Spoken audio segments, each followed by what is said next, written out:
হাতের রোজা। এই হাতের রোজা বোঝার আগে অন্য একটা হাদিস বুঝে নেই। কিয়ামতের ময়দানে যে সময় বিচার হবে, আল্লাহ পাক রব্বুল আলামিন নিজেই ঘোষণা করেছেন, এক জাররা পরিমাণ, জাররা মানে কি, কাপড় ধোয়ার পরে ভালো করে নিড়ে ওইটাকে মানে নেড়ে দেওয়ার আগে, শুকাতে যাওয়ার আগে এরকম করে জ্বালা দিলে যে বিন্দু বিন্দু রেণু রেণু উড়ে চলে যায়, ওইটাকে বলা হয় জাররা। এই জাররাটাকে একটু বেরেনে ফিট করে নেন। জাররা কি বুঝতে পেরেছেন? কথা কয় না, জাররা বুঝতে পেরেছেন? সবাই রোজাদার তো, রোজা রেখে একটু কথা বলতে কষ্ট হয়, তাও একটু বলেন ইনশাল্লাহ। এই জাররা পরিমাণ জুলুম করা হবে না। এখন এই জাররা পরিমাণ জুলুম আল্লাহ রাব্বুল আলামিন করবেন না, এমন চুলচেরা বিশ্লেষণ হবে। আর বিচার কার্যটা এমন সিস্টেমে হবে যে আপনি আমি আসামির কাজ করায়, তা আপনার আমার বিবেচনায়ও, আপনার আমার সিদ্ধান্ত অনুযায়ীও আমি অপরাধী, এইটাই প্রমাণিত হয়ে যাবে।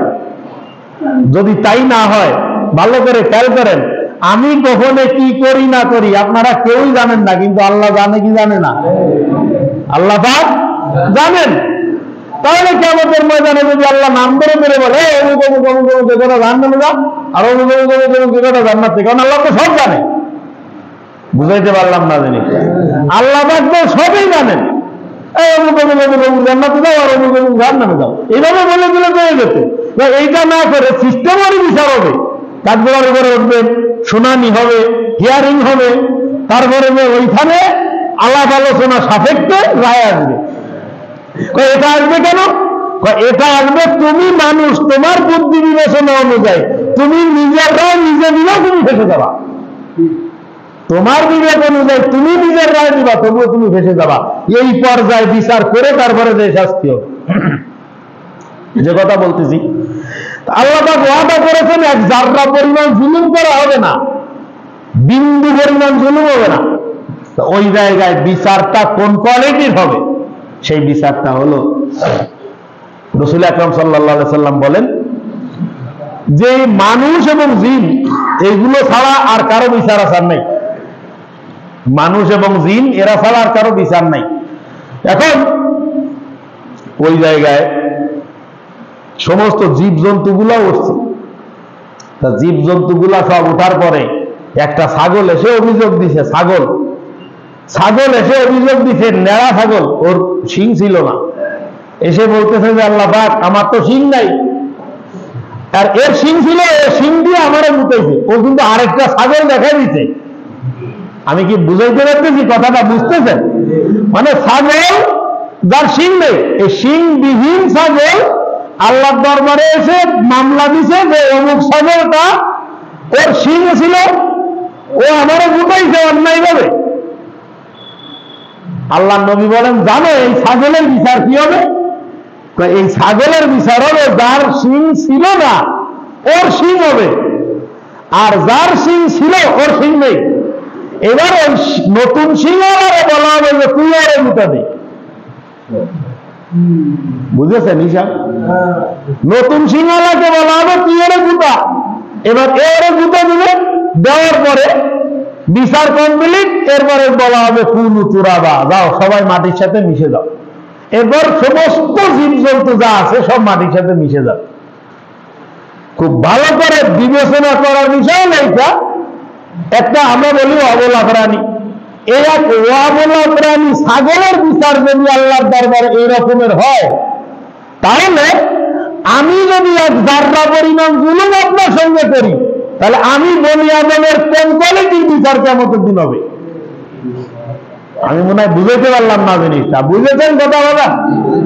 একটা ছাগলের বিচার যদি এরকমের হয়, তাহলে আমি বনি আদম আশরাফুল মাখলুকাত, সর্বশ্রেষ্ঠ সৃষ্টি আমি, আমার কাজ যদি সর্বনিকৃষ্ট হয়, তাহলে আমার বিচারটা কুদরতে হাকিম আল্লাহ পাকের দরবারে কোন কোয়ালিটির বিচারটা আমার হবে, সেইটা কিন্তু বিবেচনার বিষয় এবং চিন্তার বিষয়। ও মুসলমান, আল্লাহ পাক রব্বুল আলামিন বলতেছেন কিয়ামতের ময়দানে আল্লাহ নবী বিচার কার্যের একটা সুন্দর একটা নকশা আমাদের সামনে দান দিয়ে দিয়েছেন। সর্বপ্রথম যখন উঠানো হবে তখন অনেকে অস্বীকার করে ফেলবে, অস্বীকার করে ফেলবে, অস্বীকার করে ফেলবে, ওজোর আপত্তি দেখাবে। এই কারণে করছিলাম, পরিস্থিতি শিকার হয়ে গেছিলাম।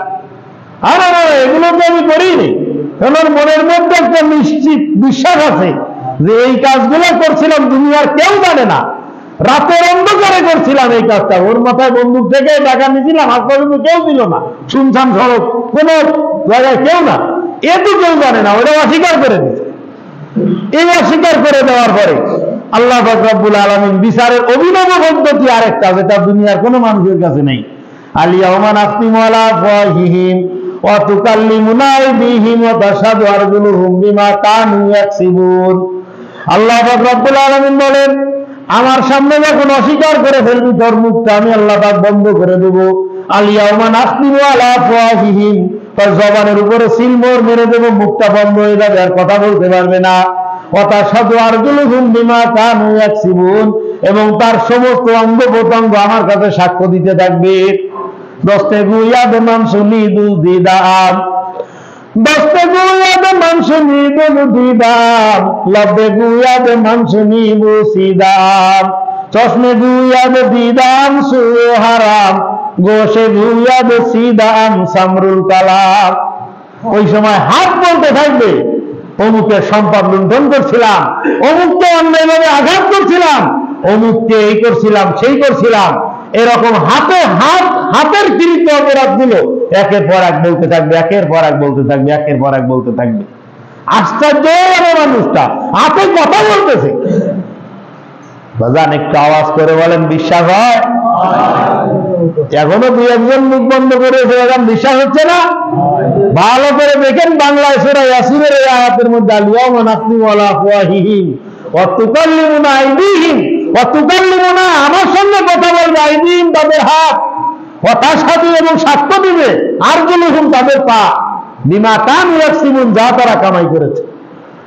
এই জন্য বাজান খুবই সাবধান, সতর্ক থাকার দরকার। আমি অন্যের দ্বারাই কষ্ট পাই, সমস্যা নেই, আমার দ্বারাই যেন কেউ কষ্ট না পায়। ঠিক আছে না? ইনশাল্লাহ আমার দ্বারাই যেন কেউ কষ্ট না পায়, আমি কারো কষ্টের কারণ হবো না। খবরদার, খবরদার, এরকমটা যেন আমরা না হই। হাতের রোজার কথা বলতেছিলাম, আমি অন্যায়ভাবে ব্যানারে থাপ্পড় দিচ্ছি, এক ব্যানার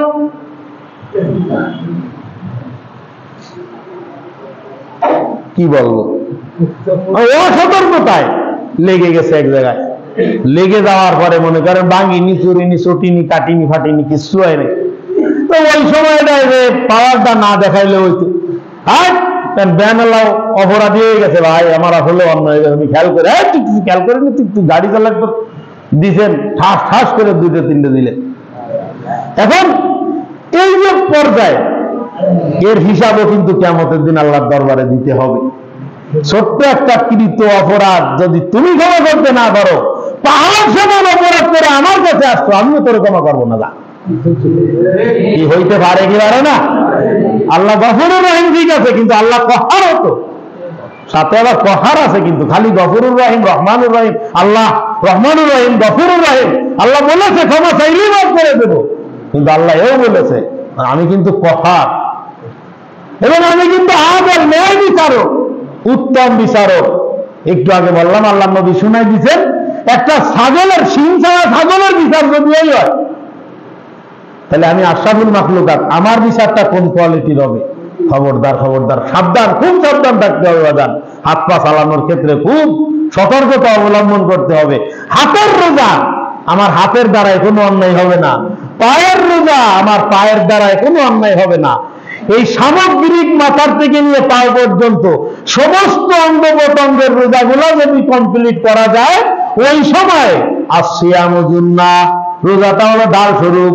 আমার মনে হয় এবার আমি কথাটা বুঝাইতে পেরেছি, রোজা কেমন ডাল স্বরূপ। মাথার থেকে পাও পর্যন্ত সমস্ত অঙ্গ প্রত্যঙ্গ গুলা, দিমাগ মস্তিষ্ক পর্যন্ত সমস্ত অঙ্গ প্রত্যঙ্গ গুলা যখন সমস্ত গুনাহ থেকে বিরত হবে, তাহলে কেমন যেন রোজাটা সমস্ত শরীরে একটা লৌহ বর্মের মতন হয়ে যাবে। কথা ঠিক? মাথার থেকে পাও পর্যন্ত মাথার মধ্যে খারাপ কোনো চিন্তা আসবে না, আরেকজনের শেষ করবো কিভাবে, এরকম কোনো চিন্তা আসবে না।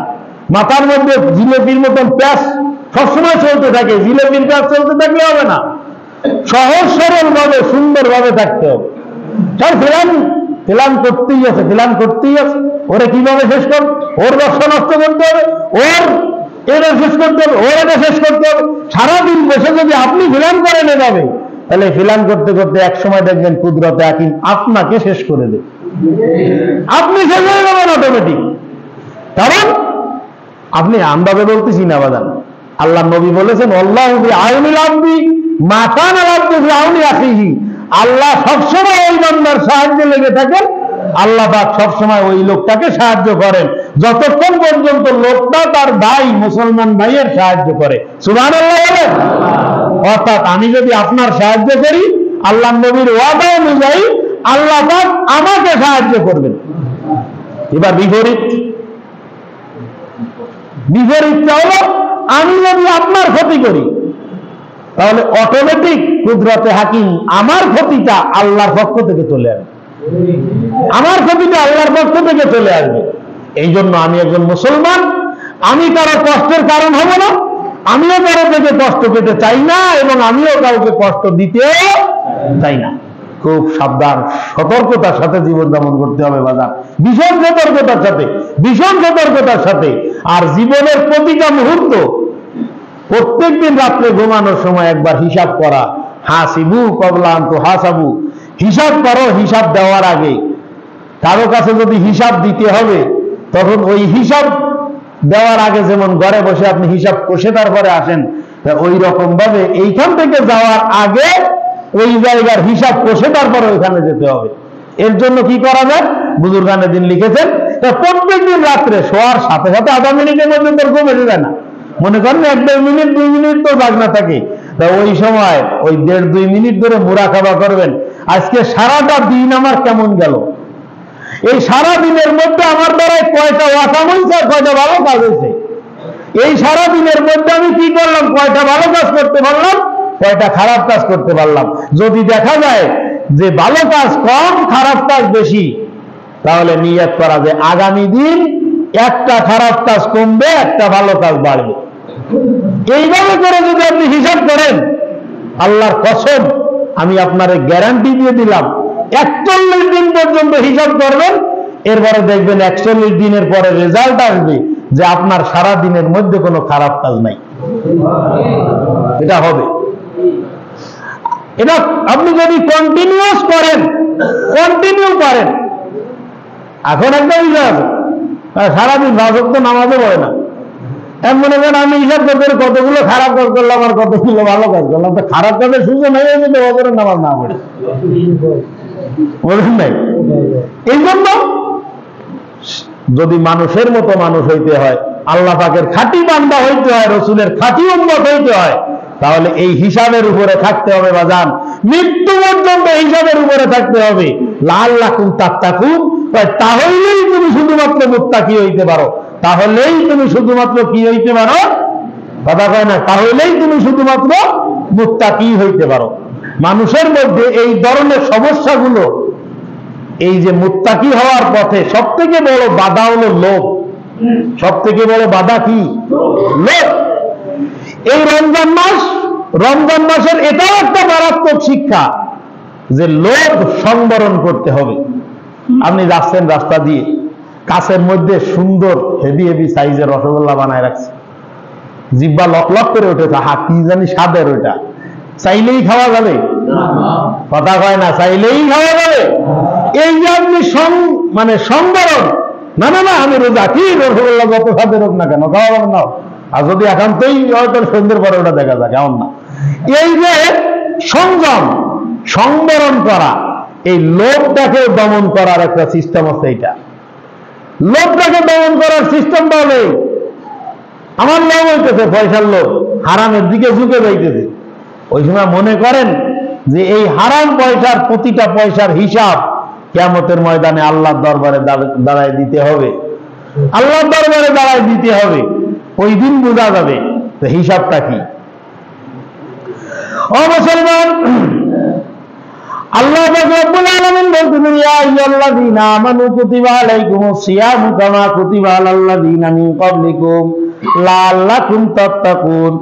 রমজানের রোজা তোমাদের উপরে ফরজ করা হয়েছে, শুধু তোমাদের উপরে না, এইরকম রোজা পূর্ববর্তীদের উপরে আমি আল্লাহ পাক রব্বুল আলামিন ফরজ করেছিলাম, পিছনের মানুষের উপরেও ফরজ করা হয়েছিল, তোমাদের উপরে ফরজ করা হয়েছে কেন? লাআল্লাকুম তাত্তাকুন, যাতে করে তোমরা মুত্তাকি হইতে পারো।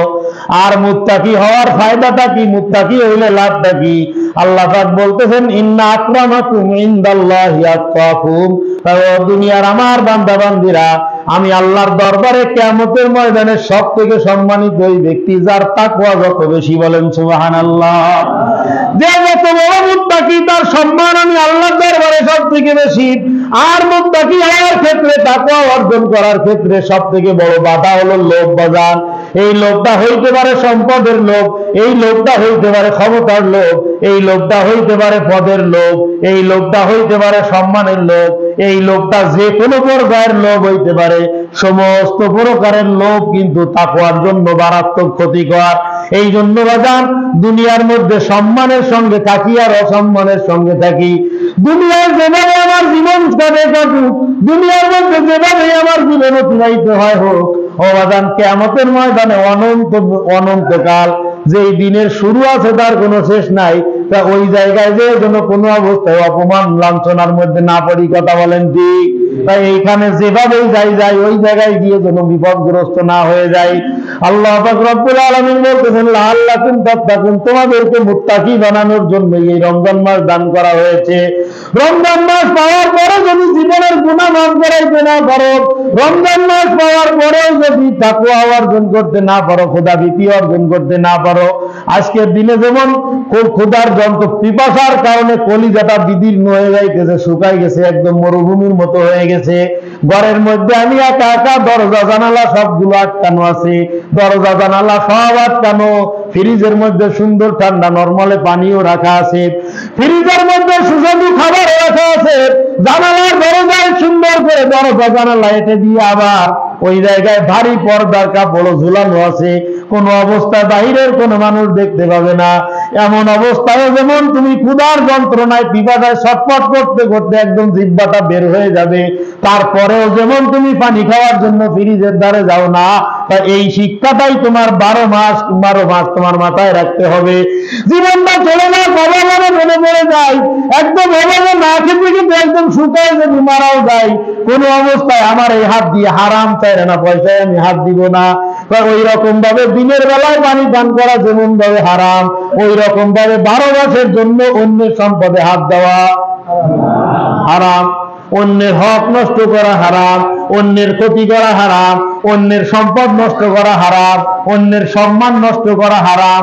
এরকম ভাবে রমজান মাসের বৈধ জিনিসটা যেরকম দিনের বেলায় হারাম হয়ে গেছে, ওই রকম 12 মাসে হারাম জিনিস তো 12 মাস হারাম। আরো সতর্কতার সঙ্গে জীবন যাপন করা।